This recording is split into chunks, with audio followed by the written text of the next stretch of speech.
Va ora in onda Liberamente, variazioni e scorribande con Giovanni Sallusti. Eccomi qua.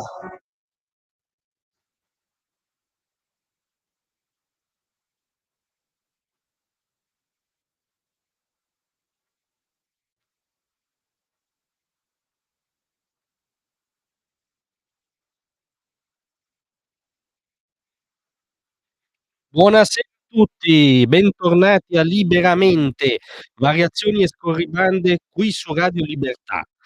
Allora oggi mettiamo a referto un'altra iniziativa dello Stato di Israele, a nostro giudizio sacrosanta, e che diciamo all'interno di un contesto tragico ci procura anche soddisfazione. Ma perché diciamo questo?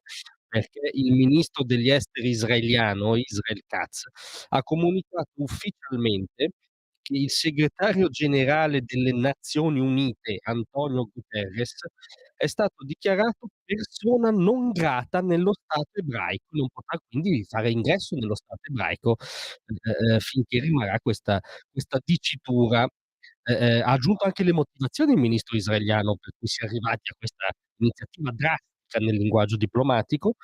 Chiunque non riesca a condannare inequivocabilmente l'odioso attacco dell'Iran contro Israele non merita di mettere piede sul suolo israeliano.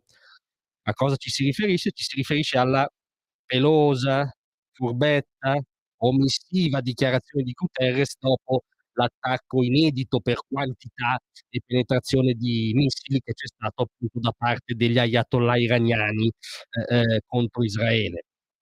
Guterres infatti aveva condannato genericamente il conflitto in espansione in Medio Oriente, dicendo che non si può assistere a un'escalation dopo l'altra. E attenzione, perché ogni volta che l'unica democrazia del Medio Oriente prende un'iniziativa per tutelare la propria sicurezza, anche militare, perché di fronte a nemici che vogliono cancellarti dal mappamondo è difficile non prendere iniziative militari, Guterres condannava espressamente, cioè nominando l'attore protagonista, sempre Israele. In questo caso invece, quando è il totalitarismo islamista iraniano a inondare di missili lo Stato ebraico, Guterres si turba in generale conflitto in espansione, un'escalation dopo l'altra, cioè è chiaramente ormai provocatorio l'atteggiamento delle Nazioni Unite e quindi a provocazione ha fatto benissimo a nostro giudizio Israele a rispondere con un'iniziativa drastica. Del resto c'è tutto un percorso, no, alle spalle che fonda proprio questa e rende inevitabile direi questo provvedimento di Israele.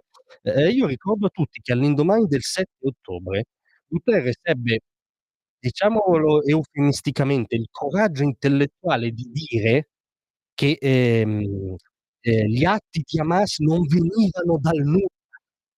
E non è che non alludeva al fatto che erano frutto di una strategia del terrore orchestrata appunto dai burattinai del terrore di Teheran. No, voleva dire che erano in qualche modo, se non giustificati, fondati nella causa degli oppressi palestinesi. Questo ha detto dopo pochi giorni che Hamas era entrata nelle case, aveva sventrato bambini, seviziato donne, collezionato tutti i crimini, diciamo, paranazisti che purtroppo ben conosciamo. Non solo, ma sempre con questa curiosa coincidenza temporale, poche settimane dopo il 7 ottobre, l'ONU diede la presidenza del Forum per i diritti umani, il Forum per i diritti umani, all'Iran, non solo il paese, diciamo, padrino organizzativo del 7 ottobre, ma il paese che impicca gli omosessuali, che reprime i dissidenti, che sfracella la testa delle ragazze se è scoperta, se non indossano il velo. Gli diedero la presidenza del Forum per i diritti umani. Sembrano barzellette, non fossero tragedie.